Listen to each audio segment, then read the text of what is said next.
there's very little truly innovative products, like really. Food and bev is the space I'm in. And even in technology, like truly innovative, no one else can do this. That's such a small thing, even though everyone leads with, we're innovative. No, you're not. And it's all comes back to really, who are we for? And is it clear and obvious that that's who we're for? So I come back to this idea of like, there's a translation gap usually in the process, that the people that want what you have just don't know you exist, or you're not communicating in a way that connects with it. All right, welcome back to Built on Brand. This is episode 4, Delivering Excellence. As always, I'm Jake Huber, managing partner of SPLYCEHOUSE. To my left is Levi Kirby. He's my business partner. And Seth Waite to my right of Schaefer. All right, guys, let's get into it. Delivering Excellence. I'm going to kick this over to you, Levi. Ooh, I'm going to start. Yeah, you're going to start this off. What's one thing event clients remember that never shows up in the final video? A lot, hopefully, but no. One thing that clients remember that doesn't show up in the final video, I think, is how you show up when shit hits the fan, especially in the event world. I think how you show up when things go wrong, how you show up when things get really stressful. You know, if you do that one thing that isn't technically your job, I mean, those are the types of things that clients notice and remember way beyond, the final deliverable. Yeah, that kind of goes into one of the topics of like being transactional versus kind of transformational. Like those things that the white glove service that nobody really sees when the video is delivered or played that go on behind the scenes. I think that's really important. Yeah, I'm always interested in, when you hear the term over delivery, sometimes it's got like a negative vibe to it or something, but over delivery is not about like grand gestures to me, or like huge scope over execution. It's the little things to me. It's like doing that thing that maybe technically isn't your job, or anticipating that problem and solving it, or getting your event producer a Diet Coke because they haven't had anything to drink in 9 hours. It's little things like that. That's the type of over delivery that I'm a fan of. Well, it's interesting to think about that because when you start a business, those aren't the things you're thinking of. Or even when you're going into being an employee at a company, I learned those things from my dad, just how he operated in his business when he was in construction and somebody's faucet wasn't working, and he'd go back, he'd be right there fixing it, not charging them, trying to make it right. I think that's just, I guess that's just learned experiences that you go through. And Seth, I want to kick this over to you. What's one example of delivering excellence that most founders underestimate? Well, I think Levi talked about this idea of like proactive over delivery, right? Which is like not waiting for an event where you got to come in and like swoop in and be the hero. And instead you're showing up before people even really need you to show up. From an example standpoint, I mean, I've had experiences, even just basic consumer experiences, where I'm the customer, and in the box that I get a lot of food. So I'm in the food and beverage business. Right. I have outside of my family's normal day-to-day groceries and all those things, and we shop at a lot of stores and do a lot of things there because I got kids. I also just have a budget for trying new food. And so I've got something on my doorstep every day. And it means I get to see like someone who's mailing it in, like literally, or who's putting in that extra effort. And I had a really cool experience a couple months ago. I was ordering like jams and jellies, super sexy, right? But, and in the process, the brand sent an extra product, not on accident, but on purpose. They just launched it, and they wanted people to try it and have this experience with it. And that did so much more than them putting a flyer or a coupon or a discount or some other thing. But they showed up and said, you're going to love this. Like, have this experience. There was a note in it about why they gave it to me. And it was personal and easy. The brand's good. Their products are amazing. Great brand. Yeah. But showing up and just surprising and delighting people is the biggest thing founders can do. Now, I guess I'm going to throw a curveball at you, Levi. Like, what's one experience that you have over delivered that you can point to?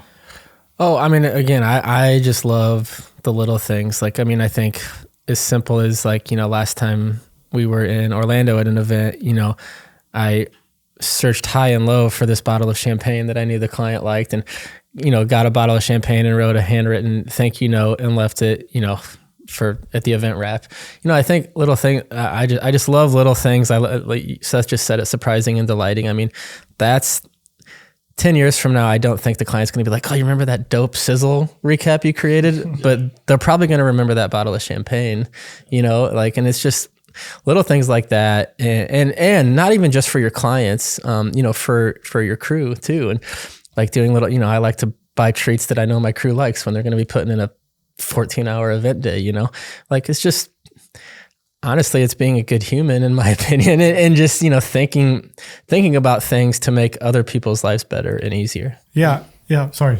I was just going to say, you could almost change the title from like delivering excellence to like delivering humanity almost. It's just like remembering that people are people and they're not just stakeholders and clients and customers, but they have lives that are complicated just like ours. And when you remember that piece, it's not hard to then suddenly be creative, right? It feels extra and heroic when you treat them like a transaction. Mm-hmm. But the moment you think about them as a person, it's easy to go, oh, they probably have the same things that I'm looking for in terms of what they want or need or would be excited by. And it really makes it easy to deliver excellence in that way. Yeah, Levi, you have a quote that you really like, and you almost said it, which is, people don't remember what you did; they remember how you made them feel. Oh yeah, that's quote was that? Maya Angelou. Maya Angelou. Yeah. I mean, for sure, and I know it. From an example standpoint, I know that it's true because I'm getting older, and some of our clients today. Yeah, I mean, not like Seth old, but no, some of our super old. Yeah. Some of our SPLYCEHOUSE clients today came from interactions 10, 15 years ago. And we didn't talk about the video or the deliverable once. It was about, oh, you remember that time in Philly, or you remember, yada, yada. And it's the little things, and it's just the above and beyond. Oftentimes it's little things that no one else will ever notice. The client might not even notice it, but they would have noticed it had you not done it. So, it's like, it's just always thinking a little bit extra. It's interesting you say that. Between like freelancers or full-time employees or any situation, you think about the people you want to work around. It does take a long time to sometimes build up those things, but I think about when we need to work with somebody, who's that person I know that is just going to be there and reliable and deliver and deliver on that excellence. So I do think it's like how they made you feel the last time you worked with them. Well, it's like a quote that you like. You like that quote, how you do anything is how you do everything. And it's a similar, if you're paying enough attention to know your client's favorite soda, you're probably doing a lot of other things right. You know what I mean? Like, so it's not even so much about the soda. It's about the thought and the acknowledgement and the process and the experience, Yeah. So how do you balance, I guess this is open for either of you guys. How do you balance, that delivering excellence without feeling like you're getting taken advantage of? Because there is a fine line between, to your point, I know it's the little things, but sometimes there's other things where a client may be asking for something and this is not a complicated task, but then could that be what they expect every time then? And there's, that's always a challenge as well.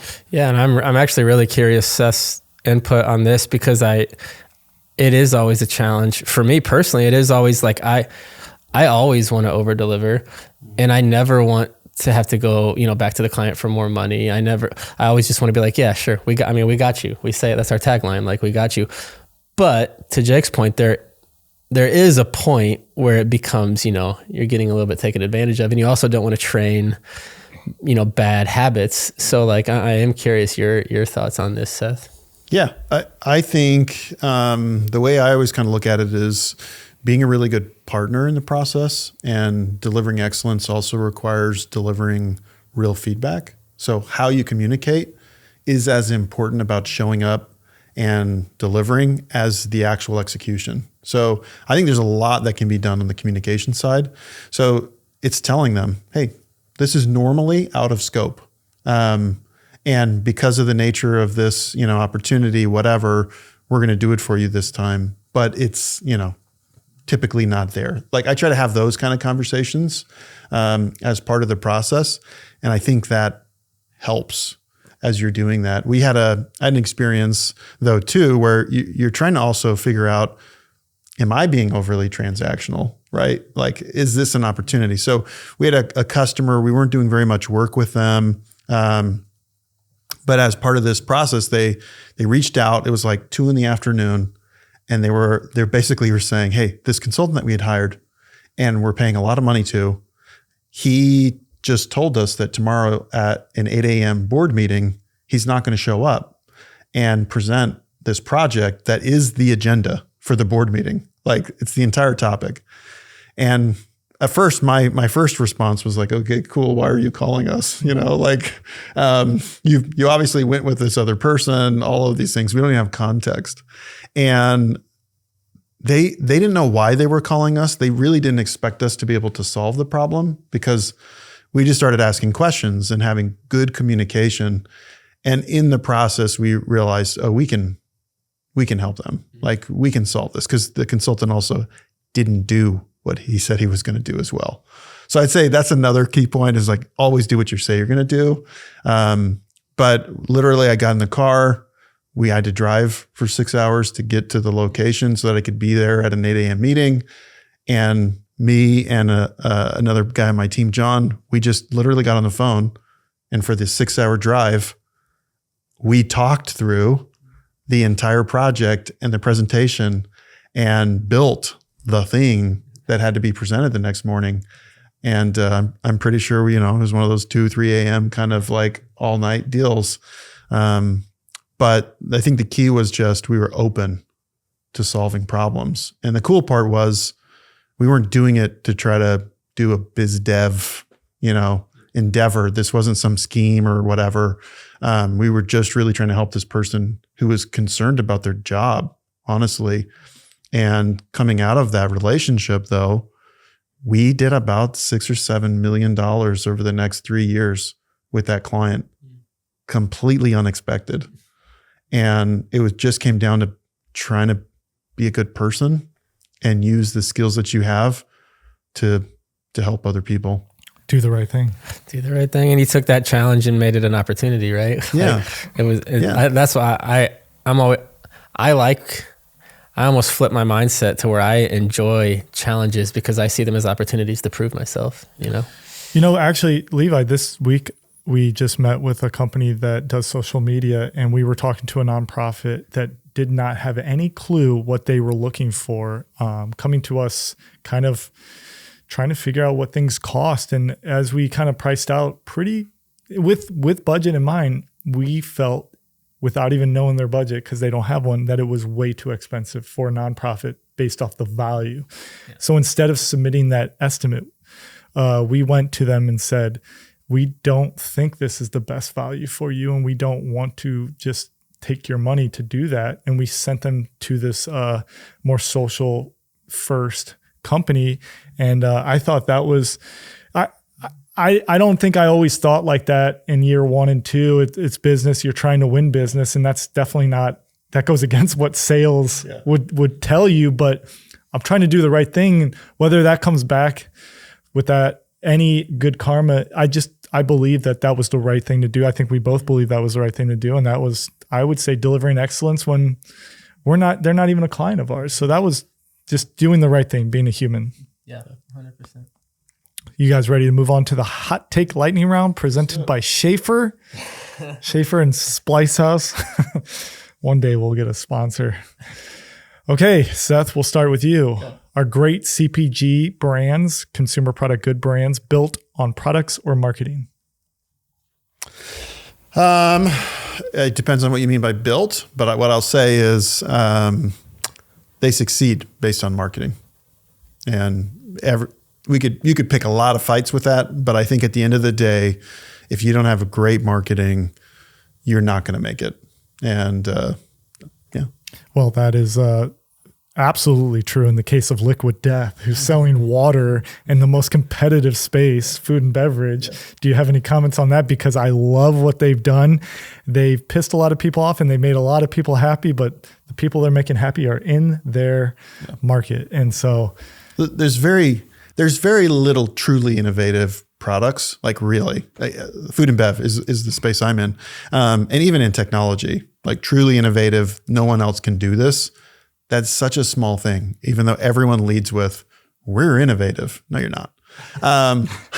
So we're selling water. Exactly. Right. And that's not even just Liquid Death, but that's like across the board. And it's all comes back to really, who are we for? And is it clear and obvious that that's who we're for? So I come back to this idea of like, there's a translation gap usually in the process, that the people that want what you have just don't know you exist, or you're not communicating in a way that connects with it. That's Liquid Death. Like Liquid Death just said, we know exactly who we're for. And because of our design choices and our content choices and the way we do, we're really a media company. Mm-hmm. The way we've done this, they know that we're their water. And that connection point is the key. And that's everybody. I mean, you look at any of these up and coming brands, they haven't uncovered some new food group or something like that. There's a product, there's probably 50 products that look just like them. They've just figured out a way to communicate their value to customers in a way that the customer goes, I want that. Do you think that's a perfect example for Liquid Death specifically, going back to niching down and positioning, that they've done just an incredible job on that? And then, of course, I think Gary Vaynerchuk said that you're a marketing company, you're like a media company, and then you're whatever you sell. Yeah. That seems like that's the path they've taken, and it's worked really well. 100%. And they're just following like the Red Bull model, right? Like there's lots of examples of companies exactly like that. Yeah. You're not selling a product, you're selling a feeling, right? Like Red Bull's selling excitement, a lifestyle. Yeah. They're not selling an energy drink, you know? Yeah. That's like a byproduct of the lifestyle, you know? Yeah, exactly. So then what matters more long-term, consistency or creativity? Creative consistency. Yeah, I know. That's a tough question. You're fighting against two things that are probably very important here. Well, and they work together so well, right? If you're doing this right, like it's one thing to have a flash in the pan and be like, we just got 10 million views on this thing.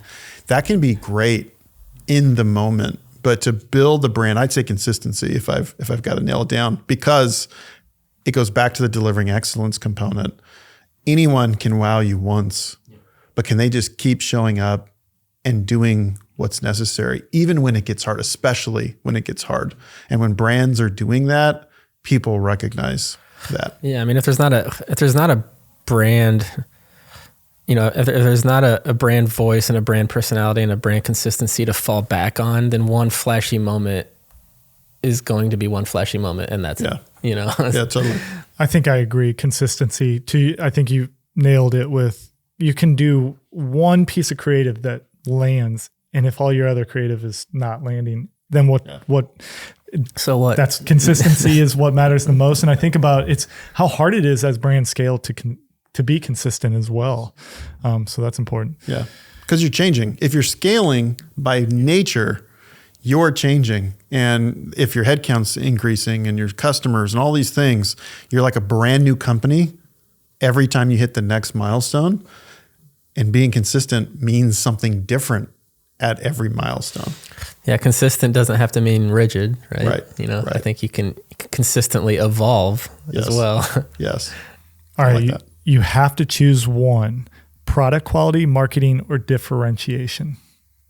They all connect together. If I've got to only pick one, I'm giving you hard ones. I'm going to say product quality. And the reason why is marketing products that suck is really hard, right? Because at the end of the day, they're not delivering excellence. So mediocre marketers can do better with a crappy with a great product than a great marketer can with a crappy. Like there's a middle ground. Now, neither one of those are going to succeed. You have to have both to really like escape gravity and like become an established scaling brand. But if you don't start with a great product, it's really complicated. And data shows, because we do a lot of research in this space, data shows that most people's products aren't as good as they think they are. Well, that's interesting. Just because your grandma likes it doesn't mean that other customers are going to. Yeah, interesting. My mom loves our videos. Okay. She's giving you awards. Yeah, we have family members watching this out of the 10 people. Okay, so is reliability the most underrated growth lever in business? I think so. Whether it is like the absolute most, I don't know. I don't know from a ranking standpoint, but it's at the top because showing up is step one, but continuing to show up day after day is really hard. I think Joe Buck has a quote about something about luck might get you to the top, but it won't keep you there or something like that. Totally. Well, and it goes back to delivering excellence. Like, the reliability aspect of things is what you remember. A lot of times is like what I was talking about when we hire a freelancer. It's like who pops in your mind. It's like the most reliable source. Yeah. Because it's relationships. Yeah. Like that's the thing that you go back to all the time is reliable people are easy to have relationships with. Whether that's professionally or personally. Mm-hmm. And when those things break down, you got to have something that keeps you connected otherwise, like you're related to them or something. Mm-hmm. But yeah, in the work life side, especially if you're running a brand and you're not reliable, you're going to quickly find that opportunities that you could be perfect for just are never going to come your way. All right, last question for you. Do brands lose trust faster than they earn it? Yeah. I mean, it can be almost instant, right? That's everything in life can be that way. Yeah. And what's crazy is high trust brands can lose it fast too. So there are brands, there's a good example, Vital Farms. They're an egg brand. They're expensive. They started kind of in that Whole Foods like space and then they expanded to everywhere else, but they were built on really high quality eggs. The yolk is this beautiful dark color and the chickens are all, pasture raised and all of those kind of things. And then as they kept growing and they got massive and nationwide, took on private equity deals, in the process, they got to a point where suddenly they're like, we actually can't tell you that all the chickens are pasture raised. And lots of people now are saying they're actually feeding their chickens some particular spices like turmeric that make the egg color what it is rather than the quality of the chicken's life. Mm-hmm. So you look at this and it's like, this is a trust brand built on, we do things differently than the rest of the industry. That's how they got to where they are. And then almost overnight, social media and the news and the entire industry has just freaked out. And you can't get that back. It's hard to build trust. It takes a long time, but it is easy to lose it. Yes. Earn trust in drops and lose it in buckets. Yes. That's what I always heard. That's great. All right, Levi, we're moving over to you. You ready? All right, I'm ready. This is such an obvious question. We've already gone over it, but do great experiences build brands faster than great deliverables? Well, I think my answer might surprise you a little bit in that I'm actually going to say that I think anything memorable will build your brand. And yes, it could be a deliverable, but I think, and I strongly believe that experiences will build trust and relationships much faster, which we just talked about. So I don't want to discredit the importance of deliverables because I do think they can help build your brand, but experiences are going to lead to trust and relationships and reliability and all those things. But also I would, and I know we're supposed to be hot take lightning round, but fly up even higher, I don't think you should be concerned with building your brand fast. There's a Stoic quote that says, no great thing happens suddenly. I think you should be concerned with building your brand in a way that you are proud of, and speed should be very low on your list of priorities. What do you think about that? I like it. It goes against my nature. Like I am all about like, let's grow fast and let's do all these things. But the reality is it does take time. Like scaling these like immeasurables almost is nearly impossible at speed. So I agree with you. even if it's really hard for me. Hey, I'll tell you, hey, that's a win. Okay. I said something Seth agrees with. I feel smart. I only wanted to ask you because you scaled a company very, very fast. Well, and I think scaling, revenue and metrics and things like that, in my mind, is a little bit different than scaling brand. Because like when I think brand, I think of when I think of building a brand, I think of what do people think of first when they hear the name SPLYCEHOUSE. And I think building that, I think, should take time. Because I don't want them to think of anything metric related. I want them to think of like that they're reliable, or they have integrity. We can trust them. Those are the types of brand perceptions I want, and those take time beyond metrics. All right, next question. Why is creative partnership more valuable than pure execution when it comes to events? Why wouldn't you prefer creative partnership over just execution? I mean, we can bring a lot more value to the table if we are a true partner and we're actually focusing on collaboration as opposed to just execution. Tactically speaking, we can get to know your brand better. We can take risks. We can try things. We can, so a partnership just makes sense because we're not just trying to be a participant in your event. We're trying to elevate the experience. And so, I think a true collaboration enables that. Well, and the best work that we do is always built on some type of creative partnership because there's more solutions involved. It's like we're more they're coming to us more than execution. And I think that especially with the brands we work with consistently that are some of the best clients we have, that's been my experience is just better. The deliverables better. Everything's better. The process, the experience, the speed, it all, and then the things that we can do behind the scenes to develop new ideas from what we learned on the last thing. So I definitely agree. And the better you know each other and respect and trust each other, the more you can push the envelope. The more you can push back on each other. And inherent, naturally, if you're pushing back on each other, what comes out the other end is going to be the best possible product. So, hey, that's what we do here at SPLYCEHOUSE. I mean, internally, the amount of conversations we have where it's like, there is no ego here. It's about the product or growing the business. So every idea, whoever it is, can fight for ideas, and we should put the best idea forward. So what's happening internally when you're a creative partner can happen equally with a client or a brand. So is the best event work invisible when it's done right? Yeah. I mean, not the deliverable. Well, yeah. Hopefully deliverable gets seen by everyone and loved by everyone. But yeah, I mean, I think nobody sees anything. That's the best outcome, right? Yeah. I mean, congrats. No, but I think, in an ideal world, if there's nothing stand out about an event, it was probably successful in terms of the execution and the behind the scenes. And like generally, if something explodes, it's a bad thing, right? So yeah, I mean, I'm a big fan of like one of my favorite things to do at events is to get a deliverable backstage before the producer even has to ask. That's like one of my favorite things. And they're like, hey, how are we coming on V3? And I'll be like, it's done. It's backstage. We're ready to go. And they're like, man, hell yeah. So, just stuff like that is, I think anytime you can be as seamless and make life as easy as possible, then you're doing something right. Yeah. Yeah. What's one non-video skill that makes someone elite on an event crew? I love this question. And I love this question. My first answer is just to really think beyond the scope of any particular assignment.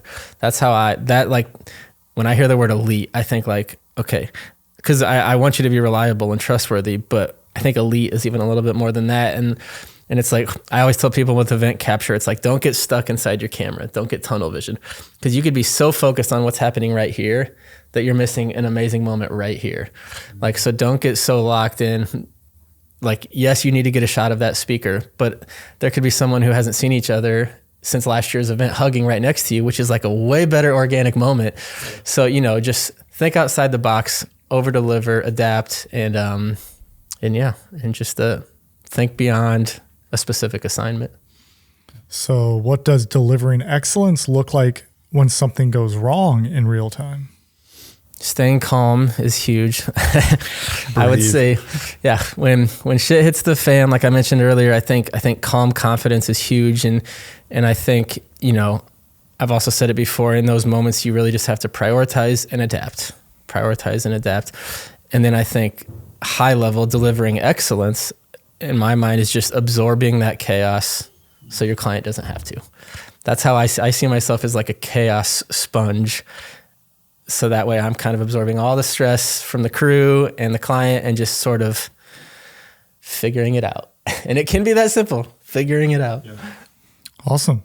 Well, I think that's the end of our episode. So thank you for joining episode 4, Delivering Excellence. Stay tuned for episode 5. We don't know what that's going to be yet, but we have 4 episodes now, so go check them out. Thank you guys for tuning in. Thank you, Seth, Waite, and Levi Kirby. As always, Levi's paying for this, so you know how that goes. We got you. All right, thank you guys. We'll see you next time.